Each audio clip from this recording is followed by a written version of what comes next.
The first presidential debate was an unmitigated disaster for the Biden campaign. There are now calls for him to step down and for him not to run in the election this November. His odds have essentially fallen off of a cliff from 35%, now down to less than 20. Biden has never been in such a horrendous position throughout his entire political career, and today we're going to fill in the 2024 electoral map if the election were held right now following this disaster of a performance. We're going to begin by filling in the solid states for both candidates, and there really aren't going to be very many for Joe Biden. He came into the debate already in a weak position. He was already behind Trump by 3 points in national polling and was playing catch-up in virtually every single swing state. Now, he is essentially losing states that he won easily in 2020. So starting off with the safe states for Biden, we have just California on the West Coast, 54 electoral votes. It is a very liberal state, and even despite his age and his current condition, he would still probably win the Golden State by a solid margin. We also have Hawaii. It's simply too blue to go any other way, as well as the states of Vermont, Massachusetts, Maryland, and the District of Columbia. That is literally it. There are no other solid states for Biden. He's at 85 electoral votes. For Donald Trump, however, we have essentially every single state in the middle of the country. This is all Trump country, all states he's won by solid margins in the last two elections. We also have a few additions onto this list. First off, the 2nd District of Maine. It's going to be a very Republican region this time around, even though Trump only won it by 7 points in 2020, and in 2016, he won it by 10. So we're probably going to see more of a return to that 2016 margin. But on top of these states, we're also going to have to add Iowa and Ohio, two states that Trump flipped in the 2016 election. Before this, they both went to Obama twice in a row, and they used to be competitive. Now they're very much Republican. Finally, we have the states of Texas and Florida, a combined 70 electoral votes from two of the largest states in the country. Texas is going to be pretty consequential in this election because it's going to be a very easy victory for Trump, not like last time where he really had to fight for Texas. Biden was putting a lot of money into the state, but this time Trump leads by nearly a double-digit margin. There's no way he's going to lose it. In Florida, Trump is doing equally as well. There's a poll from Emerson College just 2 months ago that showed him up by 13%, and this was a state last election that was supposed to be one of the most competitive. Go back to 2016, Trump only won it by 1 point. Now he's on track to win it by a double-digit margin, and so with all of these solid states filled in for Trump, he's at 219 electoral votes. Before we continue, only 10% of you guys are actually subscribed, so please take the time to subscribe right now for more content like this leading up to the election this November. Now moving on to the likely states, these states will be categorized by margins between 5 and 12%. They're going to be relatively more competitive than the solid states, but one candidate definitely does have an edge, and it's pretty unlikely that their opponent is going to win them. So starting off with the likely states for Biden, a lot of these states you would expect to be pretty solid. They were solid in 2020. States like Washington and Oregon, 19 and 16%. Those margins are probably going to come crumbling down this November if Joe Biden indeed does stay in the race. We also have Illinois. Democrats really haven't done that great in the state since we had Barack Obama on the ticket. He won it by a pretty large 25-point margin in 2008. It's been 17 points ever since. A 5-point drop for Biden is definitely very possible. We also have the states of New York, Connecticut, and Rhode Island.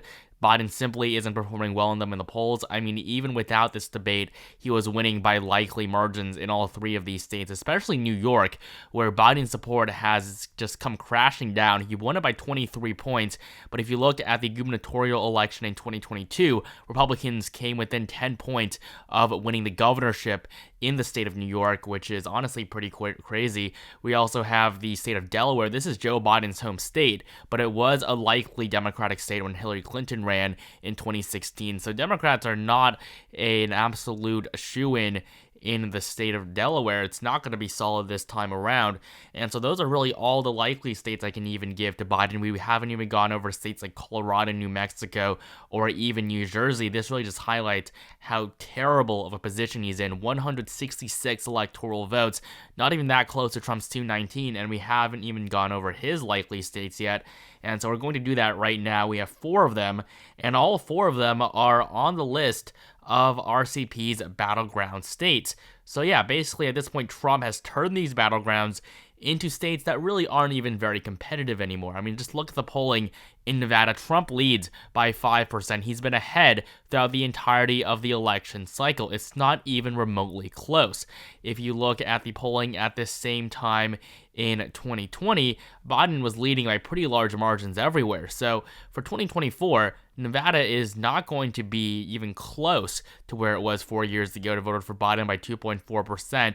We should expect an up to a 7-point swing now. 6 electoral votes easily goes to the former president. We also have Arizona, 11 electoral votes. This was a big flip for Biden last time around. He won it by 0.3 of a percentage point. It was the second closest election in the entire race.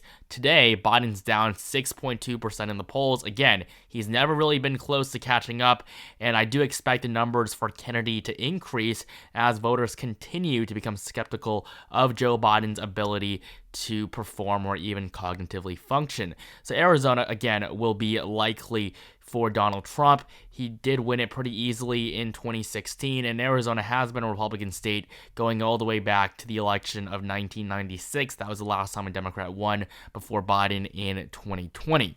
Moving on to the eastern coast, we have 2 other Sunbelt states, North Carolina and Georgia. So 16 electoral votes from the Tar Heel state.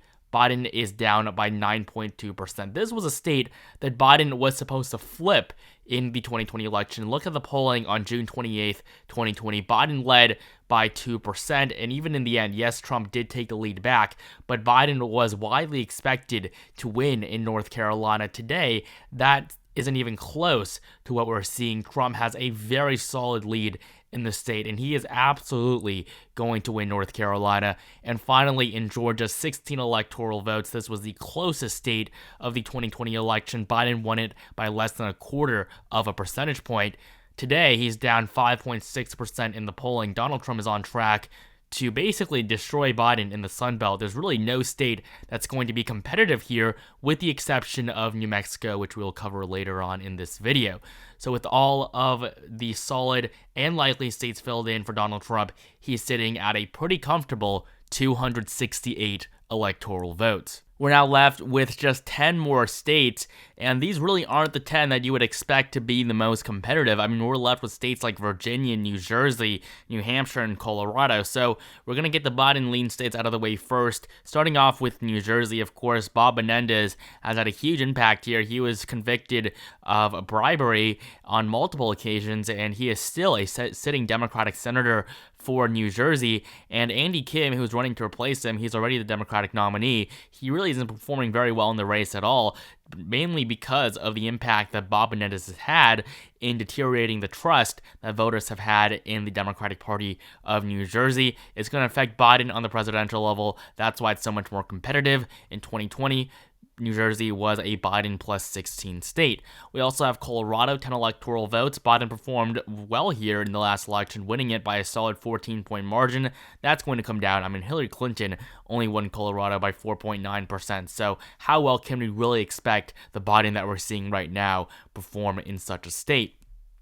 And those are all of the lean Biden states out of the way. He's not even at 200 electoral votes yet, but Donald Trump, he is going to sweep the entire Midwest, starting off with Minnesota, 10 electoral votes. This is a state that hasn't voted Republican since 1972. Now, the latest poll shows a tie between the two candidates, and go back to 2016, when nobody thought Trump could win the election, he came within 2 points of flipping the state. In this election, I believe that Donald Trump can win Minnesota if Joe Biden continues to stay in the race and performs like he did last night. Now we have the blue wall states, Wisconsin, Michigan, and Pennsylvania. They're called the blue wall because before 2016, they were reliably blue for 24 to 28 years, depending on which specific state you look at. Trump broke that wall down in 2016. They all became red. And then in 2020, Biden was able to narrowly take them back. But they are still very competitive because Biden really didn't win them by very large margins. Starting off with Wisconsin, the state is going to be lean for Donald Trump. The polling currently shows him ahead by 0.6%. He can definitely win by more than 1. In neighboring Michigan, 1% is the margin right now. Trump is leading. And if you look at the polling from these two states in 2020, at this point in time, Biden led by 8 points in Michigan. And basically, Trump didn't surge in the polling here until the very end. Biden was supposed to win this state by a 4.2 margin. He eventually won it by 2.8. In Wisconsin, we see an even worse trend for Biden. He was supposed to win the state by 6.7. He won it by 0.7. So the fact that Trump is even ahead in these two states right now for 2024 shows just how much better he is performing. And finally, Pennsylvania, the Keystone State, 19 electoral votes. This is Joe Biden's birth state, but that really isn't doing him any favors. Trump leads by 3% in the polling average. Biden has never been competitive in Pennsylvania throughout the 2024 election cycle. The polling here wasn't too accurate either, but in the end it really was. But for most of the cycle, Biden had a much stronger lead than he eventually did on election night. So Pennsylvania will be the final lean Republican state on our map. We also have the 2nd District of Nebraska. Its electoral votes are allocated independently, and Trump is the favorite to win it now after Biden's disaster of a performance. Before this, you could make the argument that Biden could win it. He narrowly won it in the last election, but in 2016, it did go to Donald Trump. And finally, we are left with just 4 more states that were all at least likely for Joe Biden in the last election. Now, this is really going to show you guys just how seismic the shift has been over the last 4 years. We're going to begin with Virginia, 13 electoral votes. It's going to be a tilt state for Donald Trump. I mean, just look at the polling, the 2 latest polls showing a tie in a state that Joe Biden won by 10 points in 2020. And of course, Virginia elected Glenn Youngkin, a Republican, as its governor in 2021, just 1 year after Biden was elected. Yes, Virginia is still a relatively blue state, but when you're running a candidate like Joe Biden into the election, and I mean, just imagine where he'll be 5 months from now after a very rigorous campaign, he is not going to be in the best mental state, and cognitively, we're just going to see him continue to decline at an ever faster rate. So Virginia would be gone for Joe Biden in this scenario. We also have New Hampshire, the Granite State. Hillary Clinton almost lost it in 2016. It was a pretty big deal. She only won it by 0.37%. In fact, a lot of people thought she was going to lose it based on the early returns on election night. She didn't win New Hampshire until the very last minute. And then in Maine, Clinton came within 3 points of losing the state. Yes, Biden did perform better, but the latest polling for 2024 is showing a Trump victory in the state. Maine hasn't voted Republican in decades, going all the way back to the 1980s, 1990s, but this year it really could flip red. And finally, in New Mexico, 5 electoral votes. This state is the only one with a Hispanic majority, and as Hispanics continue to shift away from Joe Biden and the Democrats, Republicans are only going to perform better in the state. Its 5 electoral votes are currently on track to be tilt Republican. And so with the entire map filled in based on the debate performance we saw from Joe Biden last night, Donald Trump is on track to winning 347 electoral votes. And if Joe Biden, if he stays in the race, he is only on track to win 191. Thank you guys so much for watching this video. Make sure you like it down below if you enjoyed it. Comment down below who you think will win and what the margin will be after that debate. Subscribe to my channel right now if you haven't for more content like this leading up to the election in November.